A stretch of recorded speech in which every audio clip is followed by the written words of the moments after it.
بسم اللہ الرحمن الرحیم۔ السلام علیکم۔ جی بچے، ہم لوگوں نے خدمت کار کون کا چیپٹر کر لیا تھا۔ اس میں ہم نے پروسانسز کیے ہیں، سینٹنسز کیے ہیں، میننگز کیے ہیں، اور اس کی لرننگ بھی آپ لوگوں کی پراپر ہو گئی تھی۔ آج ہم لوگ کریں گے خلاصہ۔ خلاصہ کیا ہوتا ہے بچے؟ یہ جو ہم لوگ سبق پڑھتے ہیں، جو بھی ہم لوگ سبق کسی بھی چیز مطلب چیپٹر کا ہوگا، سبق جو ہوتا ہے، جیسے اب یہ خدمت کار کون ہے، آگے آمنہ اور نیلی مچھلی ہے، اس طرح نظم نہیں، سبق۔ تو اس کی جو سٹوری ہوتی ہے اس کو اپنی ورڈنگ سے مراد یہ نہیں ہے کہ آپ کچھ بھی لکھ دیں، مطلب اس کو شارٹ فارم میں اس کو لکھنا جو ہے اس کو خلاصہ کہتے ہیں۔ یہ آپ کا ایٹ لیسٹ 1 پیج جو لوز شیٹ کا ہے وہ 1 پیج آپ کا ہونا چاہیے، ٹھیک ہے؟ تو یہ آپ لوگوں اس کو خلاصہ کہتے ہیں، سٹوری کو شارٹ فارم میں لکھنا، اس میں مین پوائنٹس لکھنے، اس کو خلاصہ کہتے ہیں۔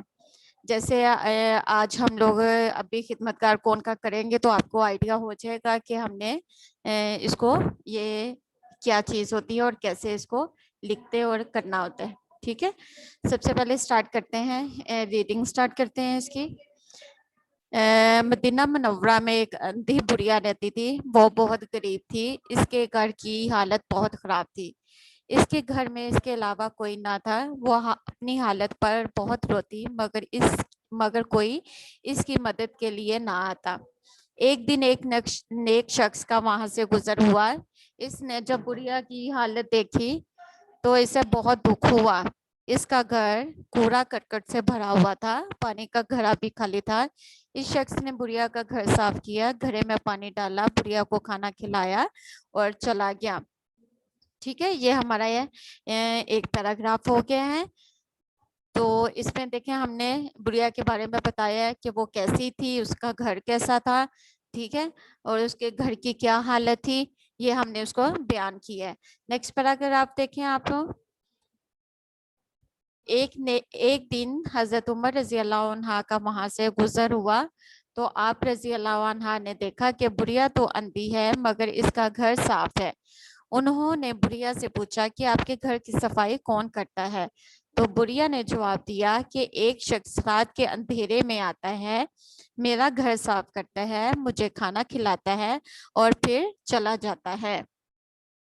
اگلے دن حضرت عمر رضی اللہ عنہ نے چھپ کر دیکھا کہ خدمت کرنے والا شخص کون ہے، تو وہ حضرت ابو بکر صدیق رضی اللہ عنہ تھے جو مسلمانوں کے پہلے خلیفہ تھے۔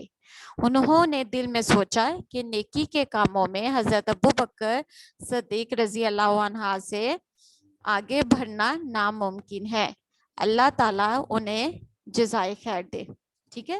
یہ ہمارا خلاصہ ہو گیا تھا۔ ہم نے اس میں دیکھیں جو مین پوائنٹس تھے اس کو ایکسپلین کیا ہے، مطلب ورڈ ٹو ورڈ نہیں لکھا سٹوری کو، جیسے ہم لوگ ریڈنگ کی ہوئی تھی جیسے ہم نے، تو اس کو سٹوری کو ہم نے ورڈ ٹو ورڈ نہیں لکھا بلکہ اس کو سیکوینس سے، یہ نہیں کہ سب سے پہلے ہم نے حضرت ابو بکر کا ذکر کر دیا ہے، حضرت عمر کا بعد میں ذکر کیا ہے، یا پہلے بڑھیا کا تھوڑا سا بتا کے باقی پھر حضرت مطلب وہ نیک شخص کا ذکر ہو گیا، لاسٹ میں پھر بڑھیا کے بارے میں بتا دیا کہ اس کا گھر کیسا تھا۔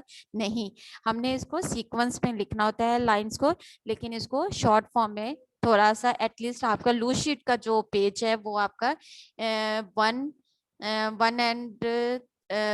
1 پیج انف ہے، 1 پیج آپ لوگوں کے لیے انف ہے، 1 پیج کا یہ خلاصہ ہوتا ہے، ٹھیک ہے؟ تو یہ اتنا مشکل نہیں، آپ لوگوں کے لیے بہت ایزی ہے سٹوری، جیسے آپ لوگوں نے سٹوری پڑھی تھی، آپ کو پروسانسز بھی لرن ہو گئے تھے جلدی، تو یہ بھی آپ لوگوں نے اس کو بھی اچھے سے لرن کرنا ہے، ٹھیک ہے؟ تو اس میں اور کوئی مشکل بات نہیں ہے جو میں آپ کو ایکسپلین کر دوں۔ آپ کو سٹوری جب میں نے ریڈ کی تھی تو آپ لوگوں کو میں نے سٹوری ایکسپلین کر دی تھی، ٹھیک ہے؟ آپ لوگ کو اسے 2 سے 3 ٹائم پڑھیں گے تو آپ لوگوں کو یہ لرن ہو جائے گا۔